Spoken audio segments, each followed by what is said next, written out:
Hello, and this is Jim from teampixel, and today I'm just going to give you a quick unboxing before we give you a full review on the all-new Google Pixel 3 XL, which is the latest device from Google, their third device in the Pixel range, and we've used their Pixel 1 and we found it very impressive, and looking forward to seeing what this device has to offer. This is a 64GB version in just black, and this is what the packaging is here, and you'll see teampixel on top and Google down on the bottom and the rest of the information there. So we'll pop out the box like so, we'll put the phone to one side and see what else we get inside.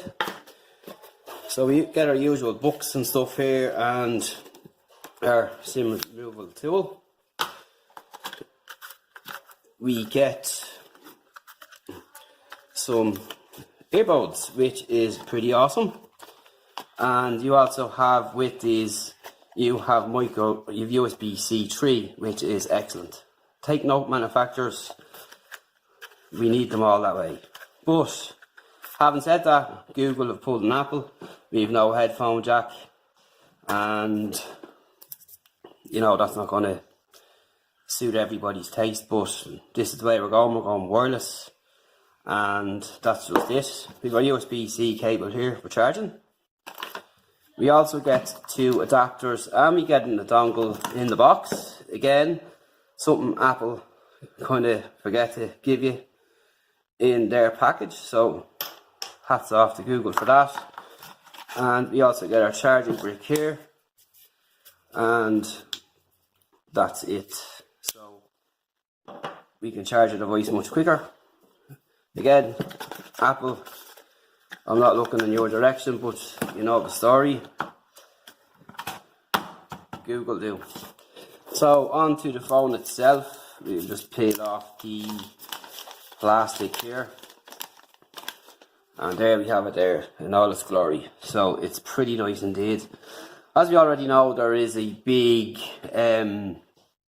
notch on the front there, and you can see the sensors for the cameras and so on up at top there.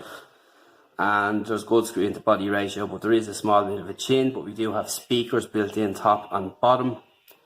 And on the back it's actually glass with a matte finish, and it looks really well, and it's not so much of a fingerprint magnet, which is also excellent. And on the back we have our fingerprint scanner here, which is perfect, and our camera here and our flash and so on. This is the camera setup here. Google don't use the 2 and 3 and 4 lenses thing, which is coming to trend, and their Pixel 1 and 2, particularly the 2 last year, was arguably the best camera phone there is, with just using one lens and software for the rest. And this is the only device that comes with the button in black on the side here, so not a big issue, but that's the way it is.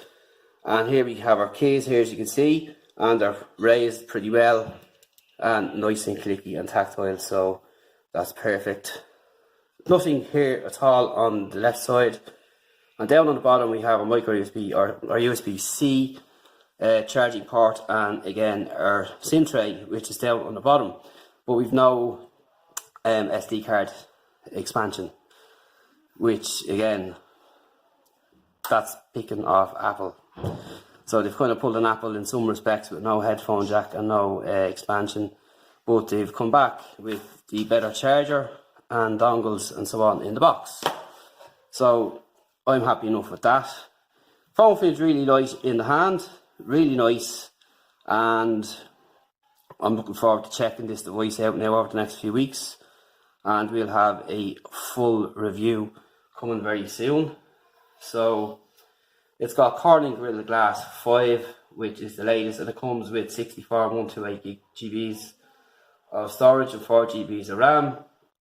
And we've a dual LED flash camera, we've 8 megapixel selfie camera, we've auto HDR, and we've a lot going on this device, and really looking forward to checking this device out.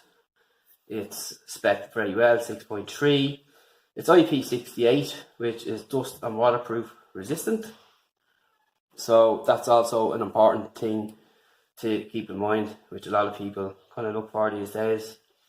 And as I said, we've an aluminium frame and glass front and back. So this looks like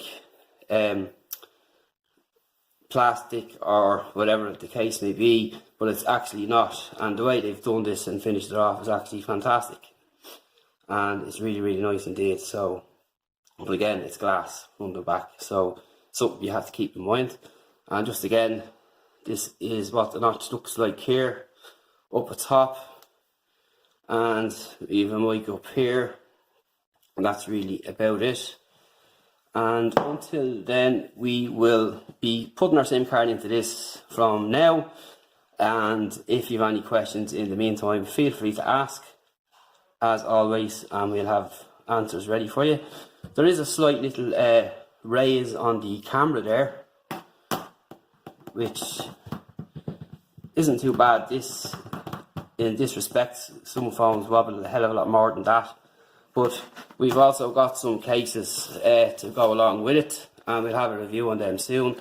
And I'm presuming by looking at these cases, it will eliminate this little hump here. So that's pretty much what I'm expecting, due to the thickness of that. Obviously, comparative to a case, it will eliminate this little small hump here. So that's just the way it is. But other than that, it looks nice. Can't wait to start checking it out and checking the camera in particular. I'm not really one of these people that are obsessive with just cameras and so on, and photographs. It's just the general overall performance of the phone. So that's how I'll be just taking my review on the phone, and not just focusing particularly on the camera or gaming or anything like that. It'll be just a general everyday use, enterprise kind of usage, for what I use my phone for. And I'll probably just delve into a few bits here and there. But for now, that's it. Stay tuned for more. TechBuzzRun.com.